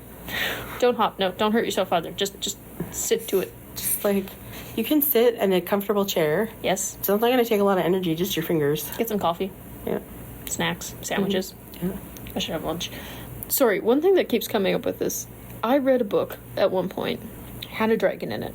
And it was just like a village dragon. Big, fearsome, scary. Like a full dragon. Not one of these, like, toothless kind of dragons.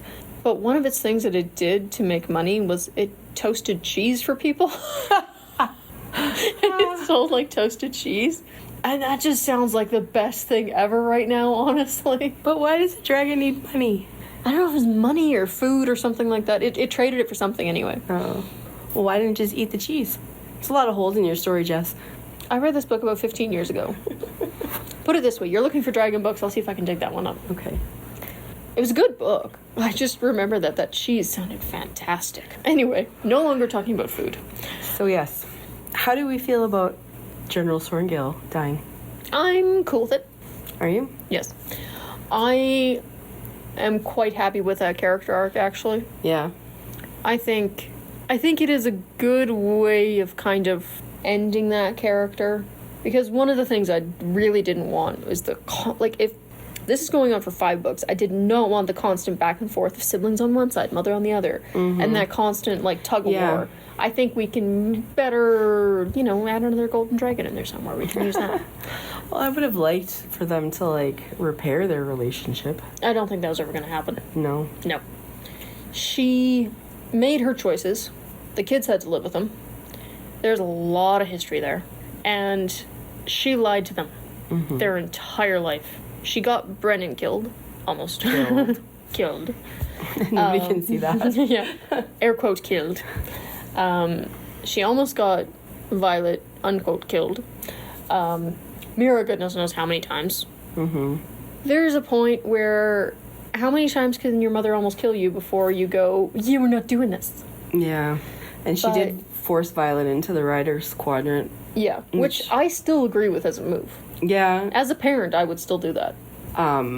It was obviously the right thing to do, but I don't know if as a parent I would have seen enough to have made that choice. Like, how did she know that Violet was going to turn into... You have to hope and pray. It's her best option. Yeah. As a scribe, she has information that would get her killed. And it's Violet. She'll poke her nose in. Guaranteed. Do you want that option where basically you're setting up your child to be the best hostage ever? Or do you push her into a school where she has a possibility of dying, but if she can make it through, she has a dragon? Or two. And learns how to defend herself? Yeah.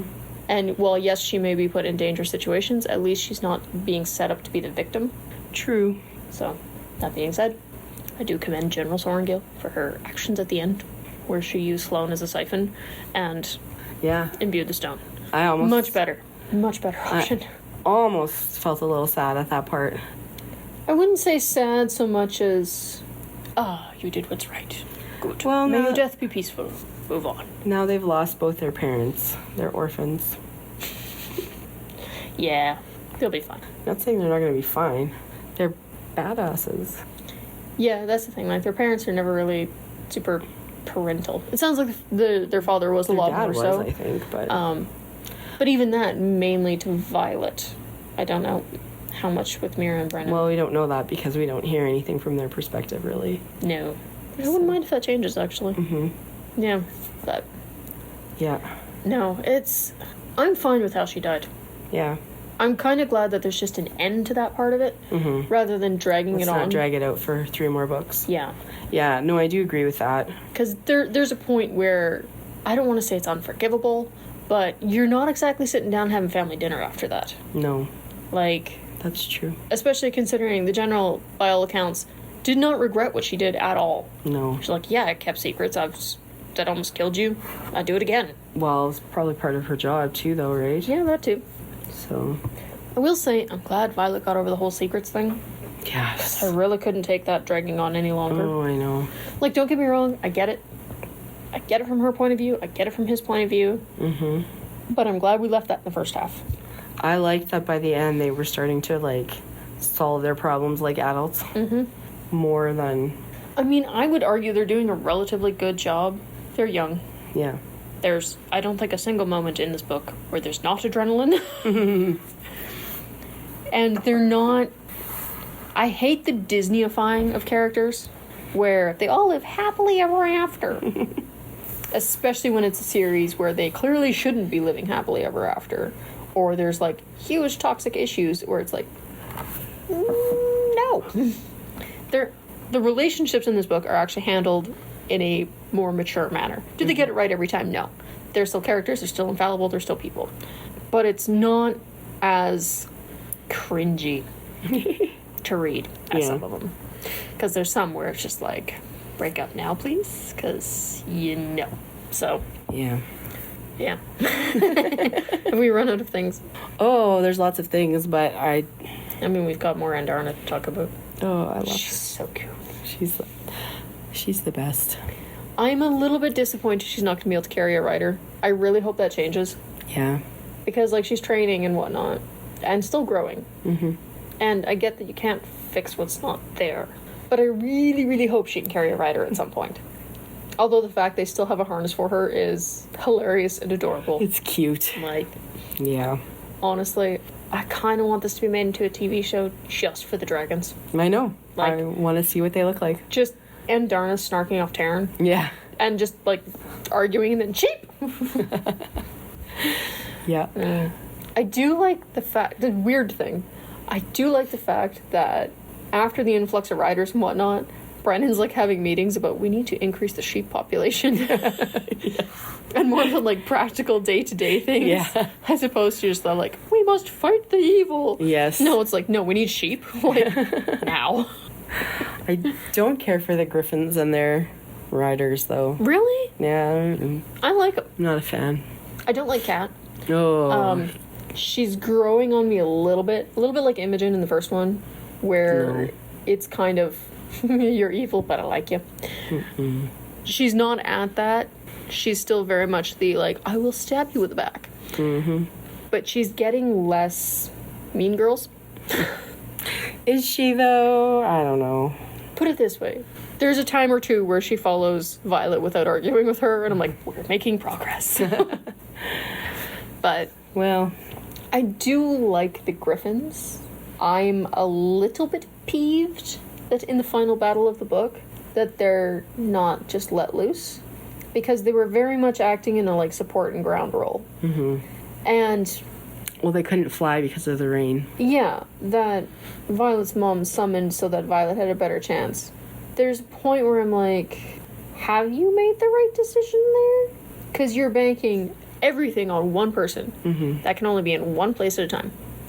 Versus, how many Griffins did they have? I don't know. A fair amount, anyway. Mm-hmm. You could have had more of a light drizzle, or, hey, just cloud cover. Didn't say it had to be rain. And have Griffins flying instead. Griffins, that I might add, had more experience fighting Wyvern and Venom than... yeah, that's true. the Dragon Riders did. Mm-hmm. Because half of those Dragon Riders hadn't even ever seen one before. Yeah. Never Probably mind more than half. actually fought one. Yeah. That's Why true. would you not have the Griffins? Mm-hmm. Like... that's true. That was a bad call. mm-hmm. But I do like the fact that they're there. I do like the fact that it wasn't just like, oh, friends! Because, you've been fighting each other for how long? It's not just going to be like, here's the some more. Great! Again with the food. Get this girl a snack. Stat. I want a sandwich. Sorry. What was I saying? Oh yeah, I like the fact that they're not just like best friends instantly. Mm-hmm. But I do like the fact too that it's not just antagonism across the board. Mm-hmm. Like it's more of a cat's antagonistic, obviously. But Marna? Is it Marna? There's one of them anyway that's... Marin, right? That saw Violet save Luella? I think it's Luella, the one that bakes cakes. I really need a snack. She likes Violet. They get along quite well. I like the fact that it's not just them versus us. Mm-hmm. Because there's only so much of that you can take in one book. Yeah. And it starts to feel a bit more like... are you guys really the good guys if you can't get along with anyone? Yeah. Even ones you only have mild disagreements with? So, no, I think it's... she handled that part of it quite well. Yeah. So that is true. I don't really like that Violet feels like she has to take responsibility for everything that goes wrong. Yeah, there is a point with that. It's not all about you. You're not responsible for everything. Mm-hmm. Put your ego down for a minute because not everything is your fault. Mm-hmm. Some of it is. Not all of it. That part is getting a little tiring for me. And I think Xaden did get through to her at the end where it's like, it's not all your fault. Come on, chill out. Mm-hmm. And I'm hoping there'll be a little less of that in the third book. It wasn't, like, overwhelmingly. Like, there's some where it's like, oh, dear, I can't function because it's all my fault. Where it's like, seriously? The ego on that person. So annoying.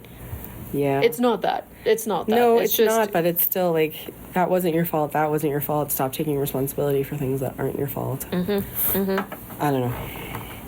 But the Griffin thing, that is your fault. I'm blaming her for the Griffins. She could have told her mother to put away the clouds. Yeah, she could have. Yeah. I will say I'm a little bit unimpressed with the battle commanders for the actual army. Like, really? They're sitting at the border waiting for you. And that's just all they're doing. They're sitting there. Did you not think, just for a second, that maybe what you think is going to happen is not going to happen? Mm-hmm. The whole, like, counting on the solstice and the one guy who foretells the future, yeah. Rather than relying on battle strategies just because one guy said so. Yeah. Really? And he can't always tell the future if the rebels are there. It's a really good book. I'm really looking forward to the next ones, and I kind of want to go back and read the previous one, honestly. I know. I do too. I hope I get it for Christmas. Did you not buy it for yourself for Christmas? No. Mm. But yeah, it's hard to put into words. There's so much in this book that it's hard to pick one thing. Like, yeah. There wasn't a character I hated. Like, in the first half, I'm like, yeah, no. The... Varish? Yes. the Doris, what's her face, dude. Dolores Umbridge. Dolores Umbridge. I'm sorry, he reminds me of Dolores Umbridge. I can't help it. He's in pink robes in my mind and looking fabulous. Fabulous. He's just there. I like the fact he's pretty much gone in the second, and that they take care of that creepy orange dragon of his. That thing can go. Nope. Yeah. That thing is... Dragon need not apply. Yeah. I don't like the fact Andarna had to kill him. Like, poor Andarna. I think she survived. Yes, but now she has to deal with the fact she killed another dragon, and even Taryn said that weighs on the dragon. Yeah. Like, poor Andarna. They're there. I'm sure she'll be fine. She'll get a sheep and she'll be good. No. Maybe a flock of sheep. No, a flock of sheep, yeah. Or 2. Or 3. She's a growing dragon after all. Yes, exactly. I want to know more about her powers, though. I know. I want to know more about all of their powers. Because we haven't actually gotten a whole lot of information about the dragons themselves. Mm-hmm. And I could use more. Well, we hopefully have 3 more books to go. We know the gold dragons are hatchlings. Cool. I don't remember. I need to go back. I need to read them all again. Is there any ability that comes with color? You know where you can find that information? The nerd website? Yes. Yeah. Yes, I discovered an awesome nerd website. It is EmpyreanWriters.com. All the information you could possibly want on these books are there. Yeah, I'm going to have to go there. Because that's the thing. Andarna can hide. Mm-hmm. She can camouflage. Surely she's not the only dragon that has some kind of ability. But she's a special 7th dragon. Yeah. So maybe she is. It'd be kind of mean to go, like, here's the 6 of you. Oh, and special one. You're my favorite. Well. Like, that'd be mean. So? Well, I'm just saying. Mean things happen in life, you know. Yeah, but it makes me think that there's more powers to the dragons that we don't know about. And I want to know what Violet's second power is going to be. Mm-hmm. I kind of hope it's something camouflage related. Because they're kind of building her and Xaden as like an espionage team at this point. An espionage team? Am I wrong? Yes. How so? He's a Venin now.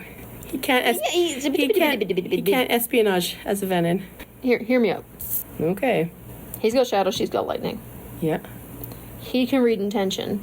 If she can camouflage enemy territory, he looks like a Venin. Okay. I think there's possibility there. I would write it down, but we don't know when this book is coming out. Yeah, so. Yeah, we're not going to remember it. We're going to have lost a page by then. Yep. We'll probably have a whole new notebook by that time.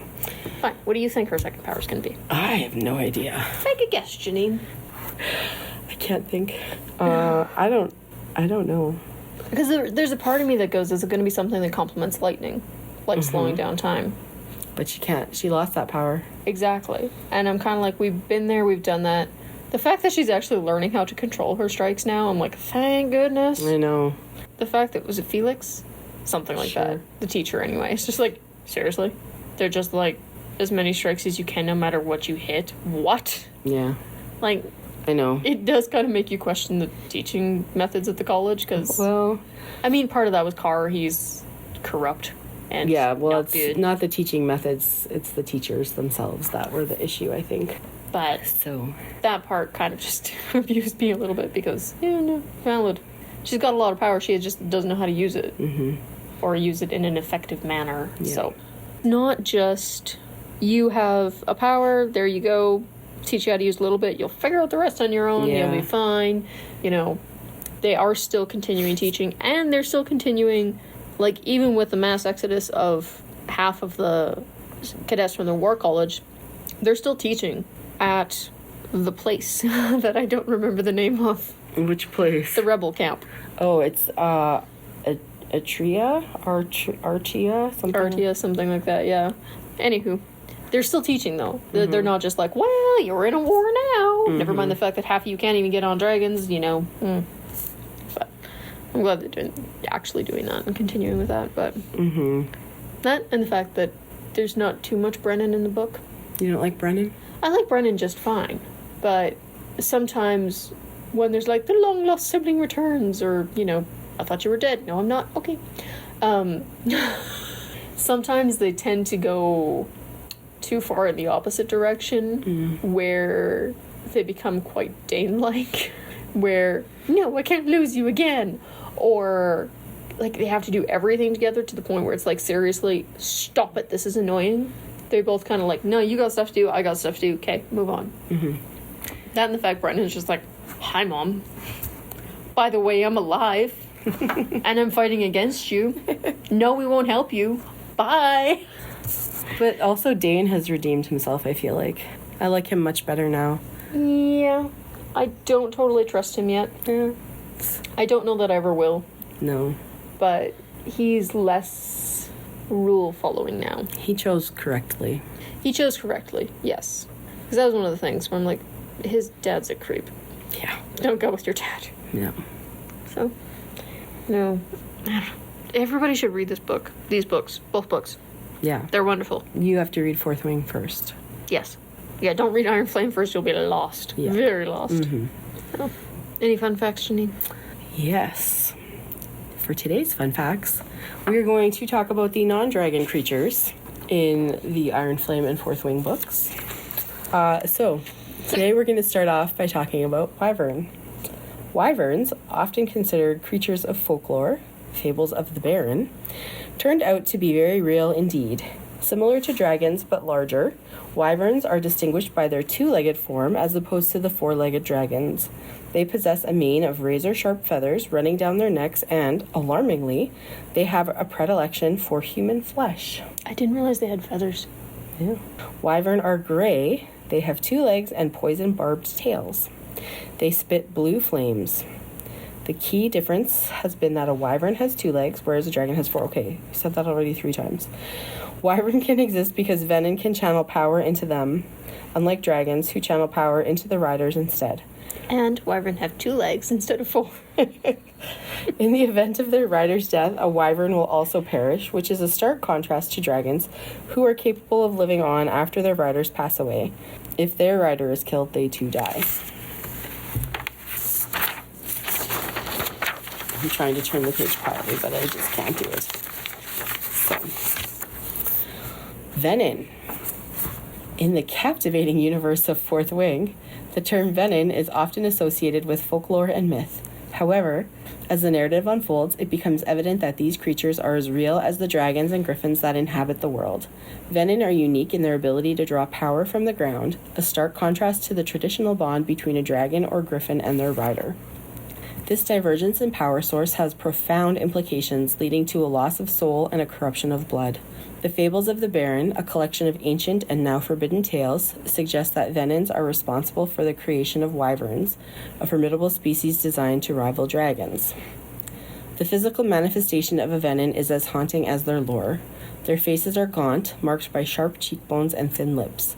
Their eyes, a striking bright red, are surrounded by distended red veins that spider across their skin, creating a chilling and unforgettable visage. Their hands, gnarled by the power they wield, are a testament to their unnatural existence. They are often seen wearing purple robes, a color traditionally associated with power, ambition, and mystery. Venin are formidable adversaries, but their power has its limitations. Upon crossing into Navarre, they become powerless due to the wards that make all other magic but their own impossible. These wards, a protective magical barrier, are designed to neutralize the threat posed by venin and other magical entities. The material used to power these wards is the only known substance capable of killing a venin, making it a crucial element in the defense against these creatures. Despite their formidable abilities, their weakness provides a glimmer of hope for those who stand against them. And finally, griffins. Griffins are half lion, half mount creatures with dark brown feathers.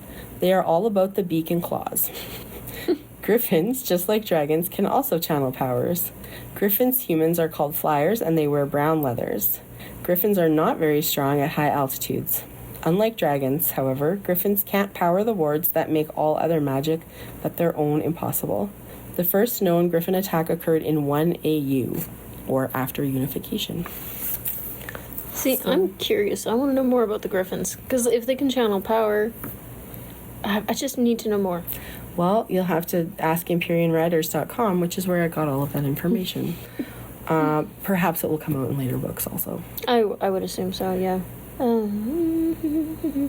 Sorry, I'm just trying to find something here. Well, I had a thought about venom and dragons and the theory.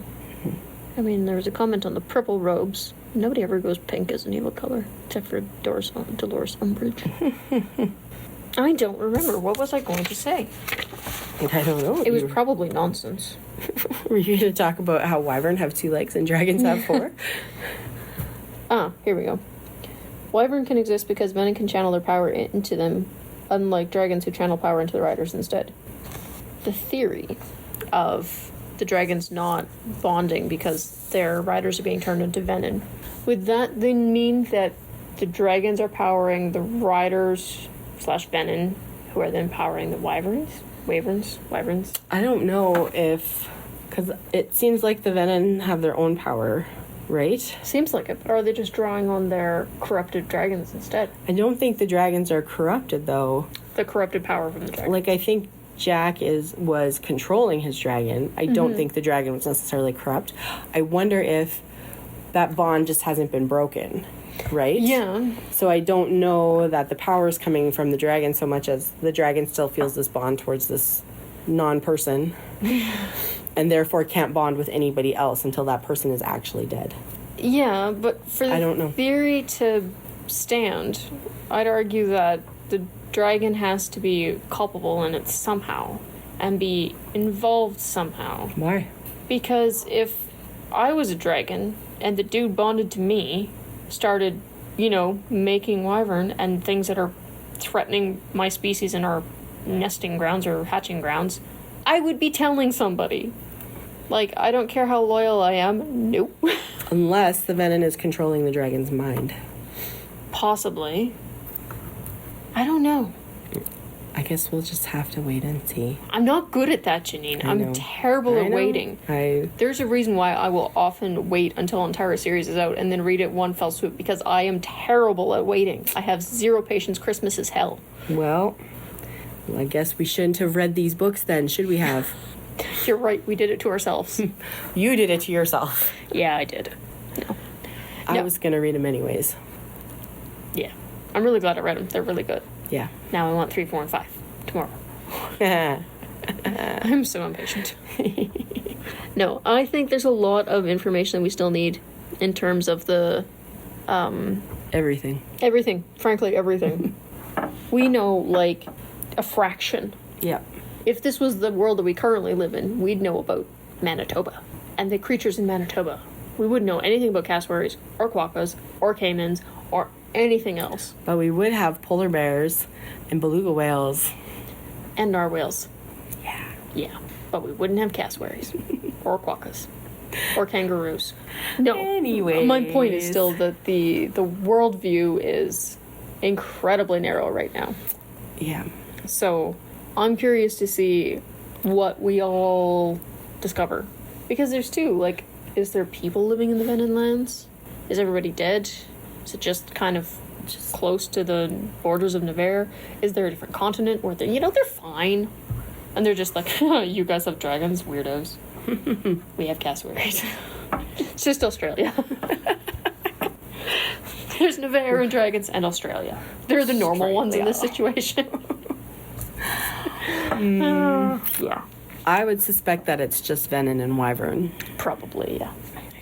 One thing that I found quite amusing in some ways is when one of the Griffin riders was talking about how they select their griffins or griffins select them, whatever. And they jump off a cliff. Yeah, they jump off a cliff and they have to land on a griffin. And like, so the bodies just wash up on shore, and they're like, no! We swim to the shore, and we then join the infantry, you weirdos. I know. Yeah, no, that does put in perspective how weird it is that you kill off 95% of your candidates. Like, that's just odd. There's such a stark contrast between the griffins and the dragons, like... Yeah. And their riders or flyers or whatever. Like, yeah, I know. I was like, oh my gosh. I'm just like, okay, yep, yeah, no, you got a point there. Yeah. But it makes sense, though, like, why the dragon riders are so, like, defensive and, uptight. Yes. We've been fighting for our lives literally since we got here. Yeah. You know? It's and the Griffin Riders are like, no, we just swim to shore. Yeah, we'll fine. Join another contingent. No, it's... But that's the thing. It's interesting learning about the different societies within a fantasy world, because some of them are crazy.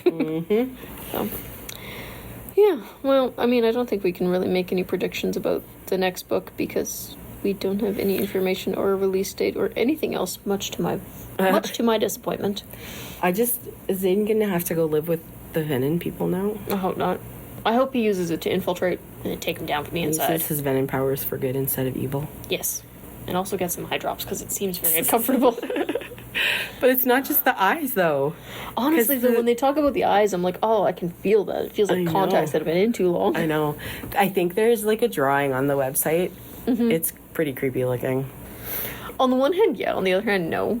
Because the red eye thing, I kind of feel like, it's just like, dude, do you have pink eye? Have you gotten that checked out? Yes, I do have pink eye. And yes, I did get it checked.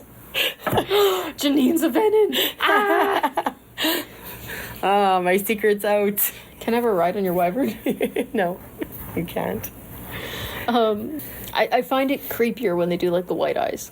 The black eyes, I'm kind of like, seriously, it's kind of basic. But red is also... Well, one of the things on the website was if they have like just a little bit of red around their eyes, they're like the lowest level. More red is kind of like your colonels and whatnot. And then if their eyes are completely red, it's the generals. Oh. I'm pretty sure. Interesting. But that's the thing, too. Zayden, the one that got him, was a general. So, does it go higher up? What's their command structure like? Is there a school? I'm curious. There has to be a school, right? There must be. Because they got to teach him how to make wyvern. Yeah. What are the wyvern made out of? Because the Venom make the wyvern, right? Well, that's the thing, too. Like, they had the stone that when Violet zappity-doo-dah them at the... Oh, yeah, they had, like, a stone inside their heart or their stomach or inside them anyway. When she zapped them, that just became kind of gray and lifeless, whereas the one that they ran into the not fully functioning wards, that was black and, like, hummed. So... Are they hatched and then corrupted by this? Or do they manifest from the stone? Because if that was the case, you'd think they'd go around the battlefield, collecting. Well, because a Venom can have multiple wyvern. Yeah. Right? But a rider doesn't normally have multiple dragons. Not normally. So... Like, there has to be something to create and tie them. So is it, like... I'm thinking Mistborn now, but... like, giving them the stone or... whatever. Does that turn wyvern into something that's controlled by the Venom? Are wyvern actually perfectly docile creatures? Until they're, overtaken by an evil overlord? Like, are they born evil and you have to, code them to control them? So many questions. I know I have so many questions. Anyway, we should stop, because if we just keep going with all the questions we have, this is never going to end. I mean, everybody needs to read this book. It's non-negotiable. You have to do it. Sorry, I've told you. Except daughter number one. Except daughter number one. You're not allowed. Yes. Caveat. If you're old enough, you should read this book. Yeah. It's a tad spicy at times. Yes, it is. It's not appropriate for daughter number one. If you are of an appropriate age, you should totally read this book, because it's really, really good. Yeah, I think that's where we're going to end it. Because now I'm just kind of sad that there's no book to read. I have to wait. Now we have to stop because Jess is going to cry. Yeah, I'm kind of sad. So that's what we thought of the book, but those are just our opinions, and we'd like to hear yours. Leave us a comment. Thanks for joining us for Books and Banter, and thanks to our editor, Linda. We'll see you next time.